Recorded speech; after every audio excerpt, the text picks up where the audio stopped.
Jangan lupa di SS ya, Sarip. Iya, Bu.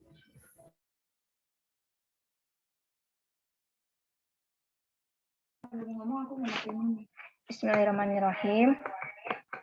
Assalamualaikum warahmatullahi wabarakatuh.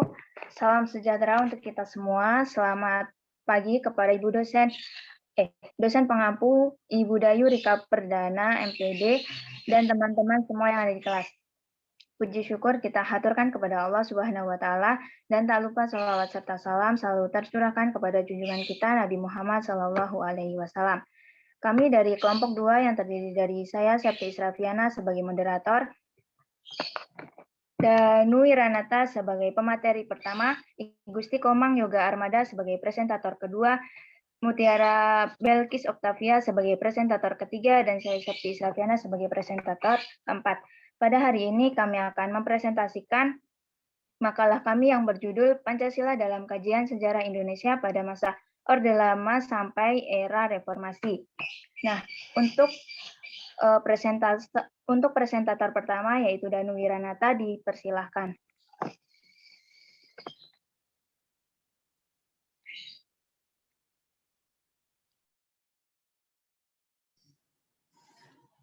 Baiklah, di sini saya akan membacakan materi tentang Orde Lama. Di era Orde Lama terjadi pergolekan antara Pancasila dalam Piagam Jakarta yang telah disepakati di sidang PPKI. Presiden Soekarno turun tangan dengan sebuah dekret presiden yang disetujui oleh Kabinet tanggal 3 Juli 1959 dan diumumkan secara resmi oleh Presiden pada tanggal 5 Juli 1959 pukul 17 di depan Istana Merdeka. Konstitusi mengalami kebuntuan pada bulan Juli 1959. Lanjut. Kemudian isi dekret presiden tersebut berisi 1. Pembubaran konstitusi. Terus yang kedua, Undang-Undang Dasar 1945 kembali berlaku. Dan yang ketiga, pembentukan Majelis Permusyawaratan Rakyat sementara. Lanjut. Kemudian muncul babak baru pasca dekret Presiden 5 Juli 1959. R. Soekarno memberi tafsir Pancasila sebagai salah satu kesatuan paham dalam doktrin manifesto politik atau manipol adalah materi pokok dari pidato Soekarno tanggal 17 Agustus 1959 berjudul Penemuan Kembali Revolusi Kita, yang kemudian ditetapkan oleh Dewan Pertimbangan Agung atau DPA menjadi garis-garis besar haluan negara atau GBHN. Lanjut. Soekarno menghendaki persatuan di antara beragam golongan dan ideologi tersebut termasuk komunis di bawah satu payung besar bernama Pancasila, doktrin monopol. Sementara golongan anti komunis mengkonsolidasi diri sebagai kekuatan berpaham Pancasila yang lebih murni dengan menyingkirkan paham komunisme yang tidak bertuhan atau ateisme, melatar belakangi munculnya Orde Lama. Lanjut, saya akan melatar belakangnya munculnya Orde Baru. Danu udah. Terima kasih kepada Danu Wiranata atas penjelasannya. Untuk melengkapi materi kita, selanjutnya presentator kedua kita yaitu I Gusti Komang Yoga Armada. Kepada I Gusti, saya persilakan. Baik, terima kasih atas waktunya. Di sini saya akan membacakan materi dari Pancasila tentang Orde Baru. Pancasila, era Orde Baru, saat Soekarno dilengsarkan oleh MPRS dan Jenderal Soeharto yang memegang kendali saat Orde Baru ini. Pada peringatan hari lahir Pancasila, 1 Juni 1967, Presiden Soeharto mengatakan, Pancasila makin banyak mengalami ujian zaman dan makin bulat tekad kita mempertahankan Pancasila. Selain itu, Presiden Soeharto juga mengatakan Pancasila sama sekali bukan sekedar semboyan untuk dikumandangkan.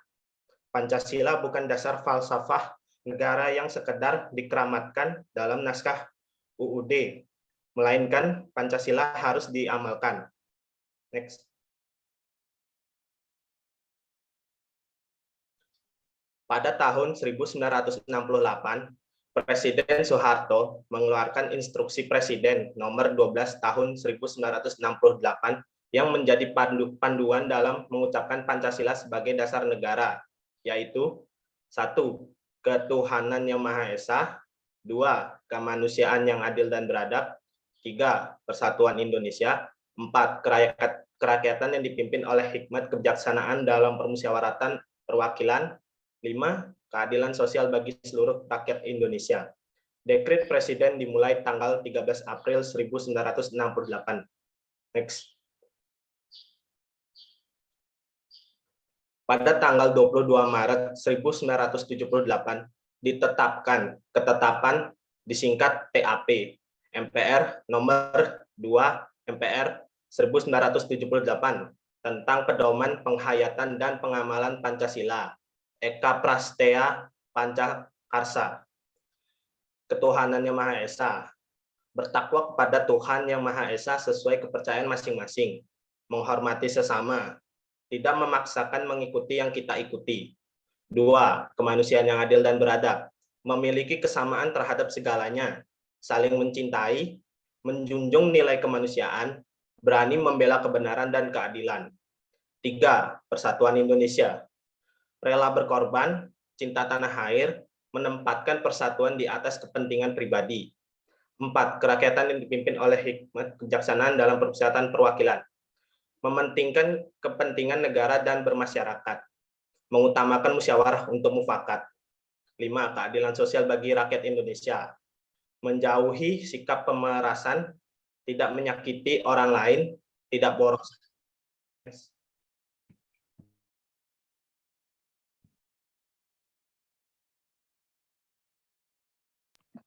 Baik, terima kasih kepada Gusti Komang Yoga Armada atas penjelasannya. Selanjutnya, presentator ketiga kita yaitu Mutiara Belkis. Kepada Mutiara Belkis, dipersilakan.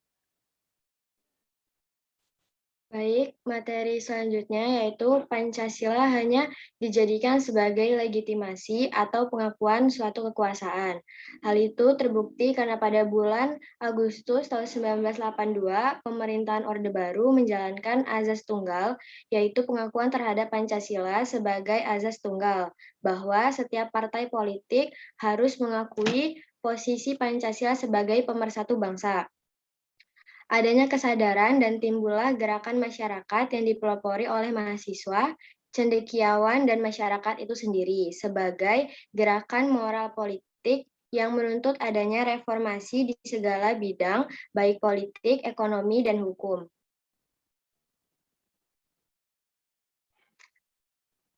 Selanjutnya, era reformasi. Era reformasi ini dimulai pada Mei 1998 setelah Orde Baru tumbang. Nah, era reformasi ini dimulai saat lengsernya Presiden Soeharto dari jabatannya, yang kemudian salah satu faktor yang memicu lahirnya era reformasi ialah karena dampak krisis keuangan Asia tahun 1997. Hal itu menyebabkan kondisi ekonomi Indonesia menurun sehingga menyebabkan ketidakpuasan masyarakat yang besar. Namun ternyata ketidakpuasan itu juga disebabkan oleh faktor lain, yaitu diantaranya penyalahgunaan Pancasila dan kekuasaan serta adanya KKN atau korupsi, kolusi, dan nepotisme.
Baik, akan saya lanjutkan.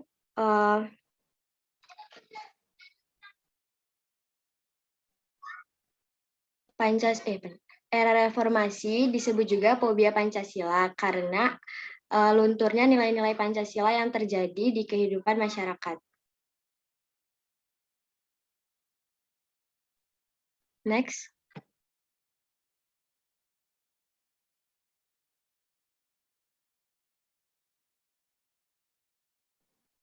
Maksud dan tujuan diadakannya reformasi adalah yang pertama memaksa turunnya harga-harga kebutuhan pokok yang melonjak tinggi sejak Juli 1997. Yang kedua, memaksa MPR untuk tidak kembali mencalonkan Soeharto sebagai presiden untuk periode yang ketujuh kalinya. Yang ketiga, mendekati masa lengser Soeharto, para pejabat melakukan perjanjian simbolik dan beberapa langkah kebijakan ekonomi guna mencoba mengatasi keadaan dan mempertahankan kekuasaan atau buying time. Next.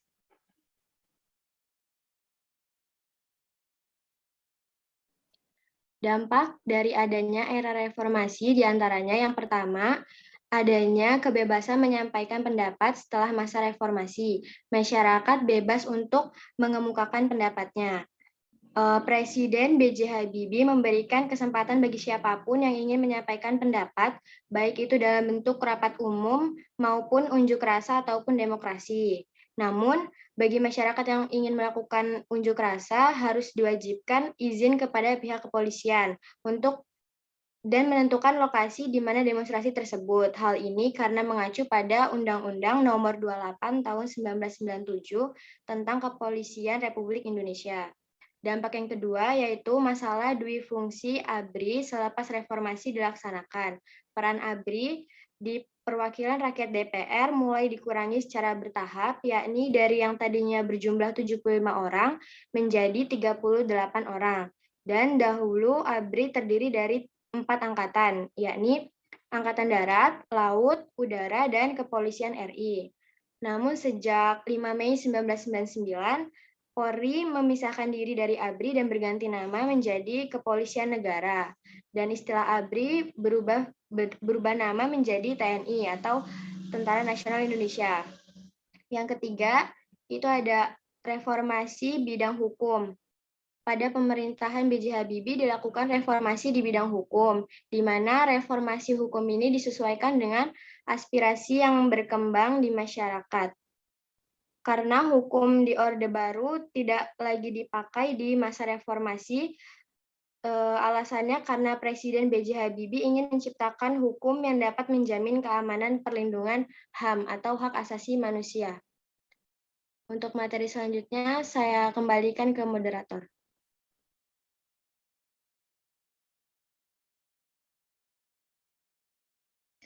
Baik, terima kasih kepada Mutiara Belkis atas penjelasannya. Penjelasan selanjutnya yaitu Pancasila menjadi dasar negara Republik Indonesia secara normatif.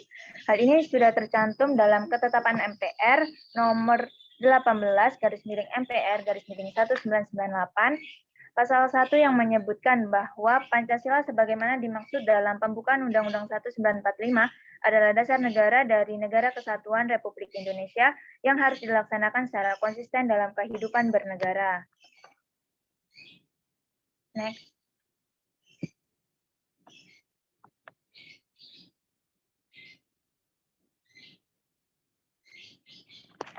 Selain Pancasila menjadi dasar negara, Pancasila juga menjadi sumber segala sumber hukum yang ditetapkan dalam Ketetapan MPR nomor 3/MPR/2000 pasal 1 ayat 3 yang menyebutkan bahwa sumber hukum dasar nasional adalah Pancasila sebagaimana yang tertulis dalam pembukaan Undang-Undang Dasar 1945, yaitu ketuhanan yang Maha Esa, kemanusiaan yang adil dan beradab, persatuan Indonesia, dan kerakyatan yang dipimpin oleh hikmat kebijaksanaan dalam permusyawaratan perwakilan, serta dengan mewujudkan suatu keadilan sosial bagi seluruh rakyat Indonesia dan batang tubuh Undang-Undang Dasar 1945.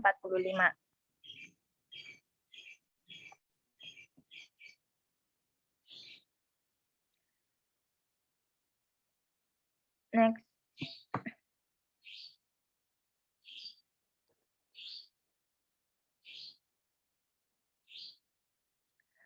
Undang-Undang Republik Indonesia Nomor 12 Tahun 2011 tentang pembentukan peraturan perundang-undangan menyebutkan dalam pasal 2, yaitu penempatan Pancasila sebagai sumber dari segala sumber hukum negara adalah sesuai dengan pembukaan Undang-Undang Dasar Negara Republik Indonesia tahun 1945 pada alinea keempat, yaitu ketuhanan yang Maha Esa, kemanusiaan yang adil dan beradab, persatuan Indonesia, kerakyatan yang dipimpin oleh hikmat kebijaksanaan dalam permusyawaratan perwakilan, dan keadilan sosial bagi seluruh rakyat Indonesia. Penempatan Pancasila ini sebagai dasar dan ideologi negara serta sekaligus dasar filosofi negara, sehingga setiap materi muatan peraturan perundang-undangan tidak boleh bertentangan dengan nilai-nilai yang terkandung dalam Pancasila.